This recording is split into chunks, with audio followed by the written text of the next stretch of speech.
Okay, perfect. So I guess I should say good afternoon because it is lunchtime there. It is 11 a.m. here. And so I just want to converse a little bit about how we can utilize simulation in the didactic setting.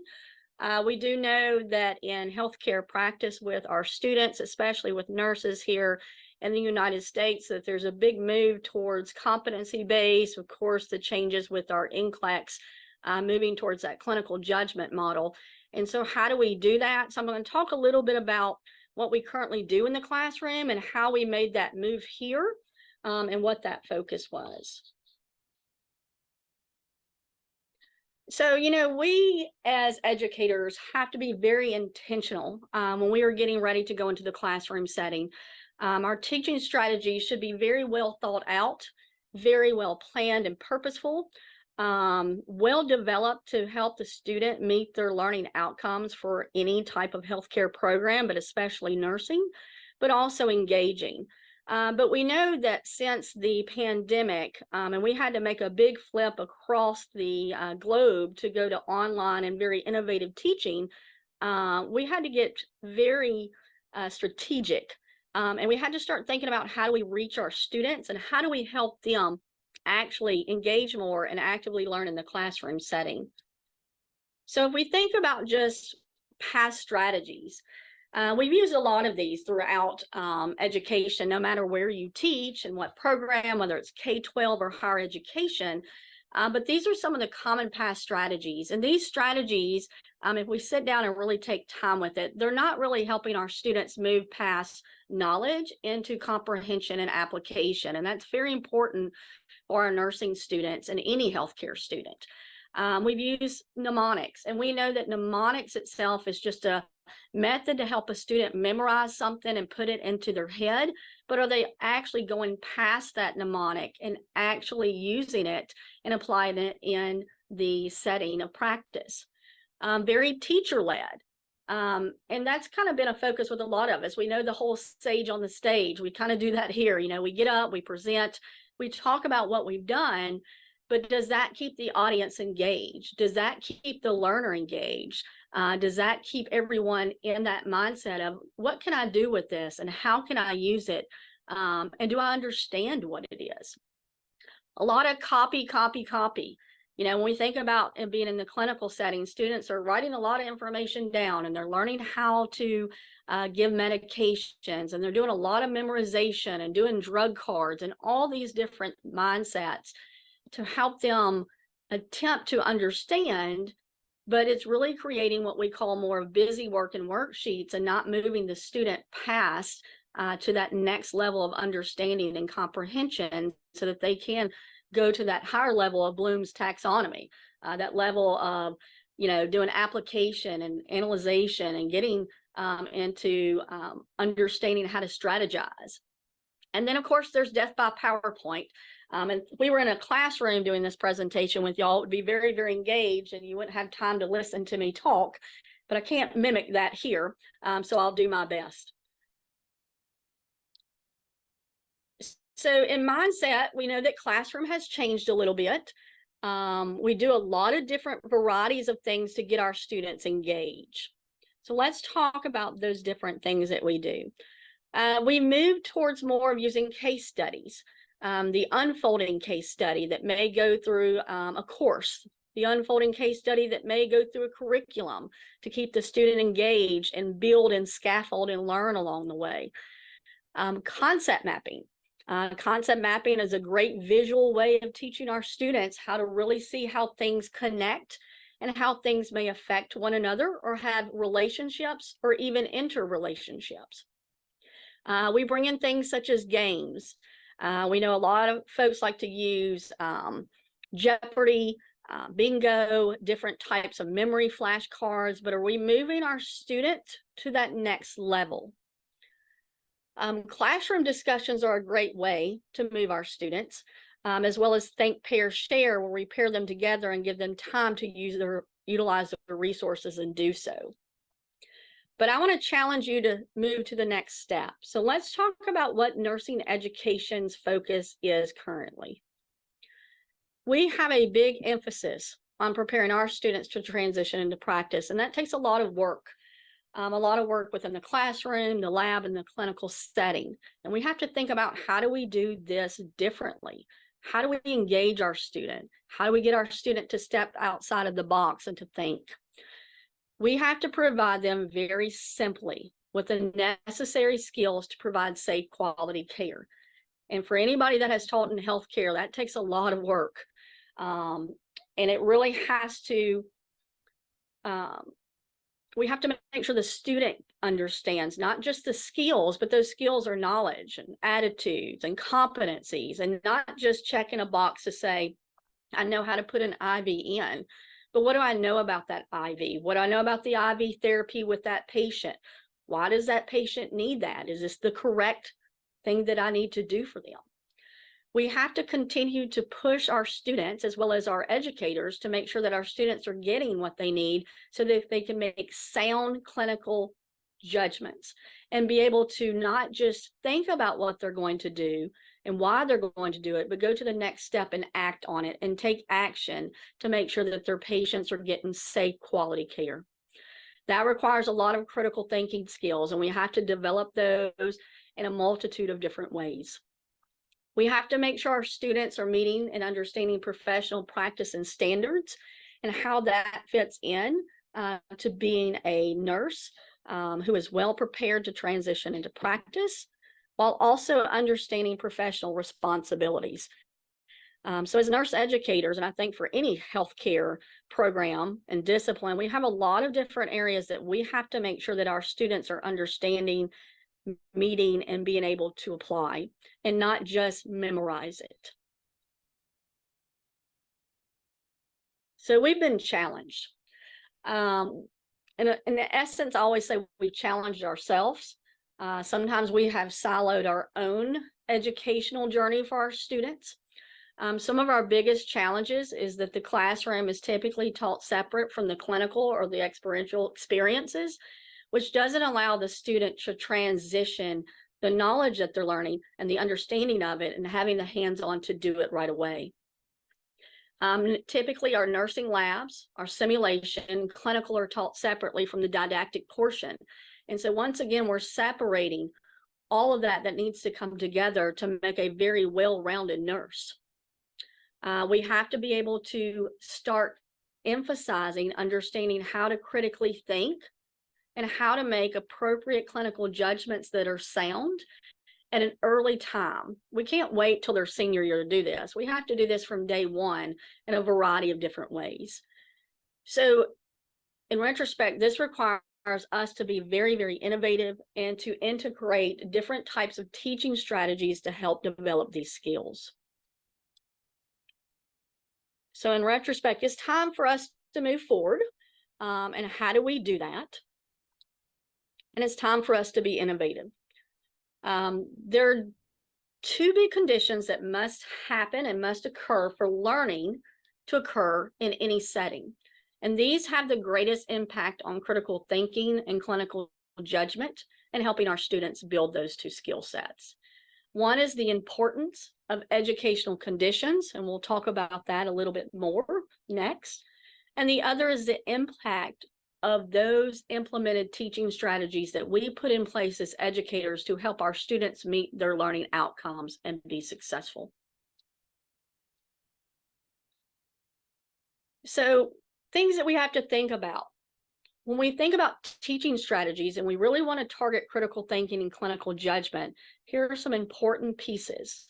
So when we're thinking about the educational conditions, we have to think about the traits of the learning environment. If the environment is not conducive, which we all know, learning will not occur.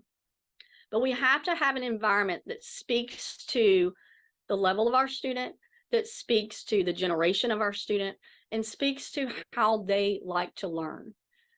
We also have to make sure that we use the right educational strategy at the right time to get their attention. And we know nowadays the big world, of course, is all based on technology. We all have our phones in front of us. We have our iPads. We're sitting here in front of a computer doing a virtual presentation. And are we able to utilize whatever strategies that we're doing with students to do that to make sure that they have learning occur. And then we have to think about the impact of those teaching strategies. We have to make sure that whatever we're teaching and however we're doing it is supporting knowledge awareness by different joint activities to help the students build and scaffold and start to apply. We have to recognize the importance of supporting their learning and personal development. And that's hard to do in the classroom setting, especially when you have 30 or 40 students in a class. And I know some nursing programs have a much larger class than that. How do we support an individual being able to learn and to grow in that mindset? And then we have to continue to support clinical preparedness. Our didactic strategies have to be methodical, they have to be innovative, and they have to be such that they help the student make that connection.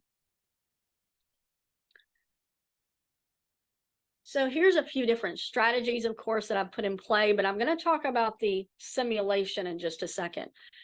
We have to move forward. We have to think about strategies that are student-centered and focus on what our student currently does. We know that gaming is a quick thing. We always have our phones available. So there's a lot of different varieties where you can make it interactive in the classroom. But the thing about gaming, it tends to be very knowledge focused only, especially if you're building questions into it. And we have to think about how do we take that gaming mindset and make it more of an application mindset. We have to make sure that our presentations are interactive, and not just interactive from my perspective as the educator, but interactive with the students involved. We can utilize unfolding clinical judgment models, case studies with application, as well as simulation in the classroom. So now I'm going to take you in to how I took out with the old and in with the new. So why did I choose simulation? Simulation is a great teaching methodology. It can provide a very realistic presentation of the patient and the care experience right there for the nursing student. We have primarily just used it to augment different clinical experiences to make the connection between theory and clinical practice. But what we have typically done with simulation is it's separate from didactic. So I just want you to kind of think about how if we separate things, how it doesn't keep the student connected in what we're doing. You know, if we're in the middle of a classroom and then we have a break and then we go down to the simulation lab, which is, you know, 2 flights down and 4 floors over, our student has been disrupted in their thinking, and we have to get them back into the mindset of what they're doing.